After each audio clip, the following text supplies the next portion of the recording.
అందరికీ నమస్కారం అండి. రత్నభాస్కర్ ఛానల్కి మీ అందరికీ ఆటమంతి కార్యక్రమాన్ని సుస్వాగతం. ఈరోజు నేను చెప్పేది చాలా విచిత్రంగా అనిపిస్తుంది, మనం ఎప్పుడూ చూడండి అనమాట. ఏంటంటే నాకు చాలా విచిత్రం అనిపించింది తెలిసి, అది మీకు చెప్దామని చెప్పి అనుకుంటున్నాను. ఏంటంటే అది వెంకటేశ్వరం ఎక్కడున్నా కానీ నుంచుని ఉంటాడు కదా, ఇద్దరు దేవేరులతోటి నుంచుని మనకు దర్శనం ఇస్తాడు. కానీ ఒక చోట ఏంటంటే ఇద్దరు దేవరులతోటి కూర్చుని దర్శనం ఇస్తాడు. అది ఎక్కడా ఉండదు, ఒక చోట మాత్రమే ఉంది.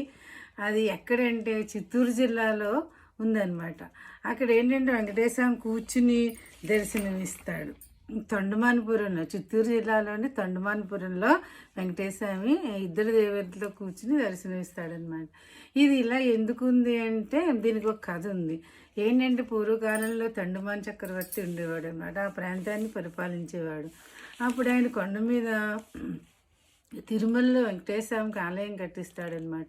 రోజు ఆయన వెళ్ళి కొండెక్కి వెళ్ళి ఆ స్వామిని దర్శించుకుని వచ్చేస్తూ ఉంటాడు. అలా చాలా కాలం జరుగుతుంది. కొంతకాలానికి ముసలివాడు అయిపోతాడనమాట. ఇంక కొండ ఎక్కలేక అయ్యో ఎలాగా అని చెప్పేసి విచారిస్తూ కూర్చుని ఉంటాడనమాట.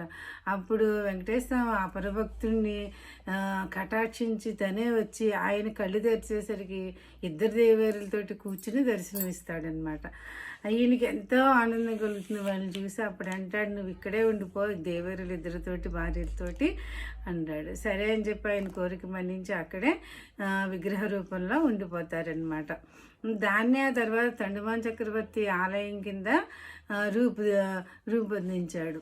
అక్కడ గోపురం ఉంటుంది. ఆ గోపురం కూడా తిరుమలలోని గాలి గోపురం ఉంటుంది కదా, అలాగే ఉంటుంది అనమాట.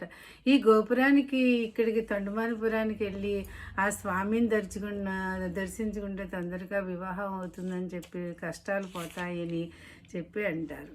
అదనమాట. అక్కడ తొండమానపురంలోని అక్కడ వెంకటేశ్వరం దర్శించుకుంటే కూర్చుని వెంకటేశ్వరం దర్శించుకుంటే మనకు చాలా పుణ్యం వస్తుందని చెప్పి, కోరిన కోరికలు తీరుతాయని చెప్పి అంటారనమాట. మీరు కూడా వెళ్ళి తరించండి. Thank you.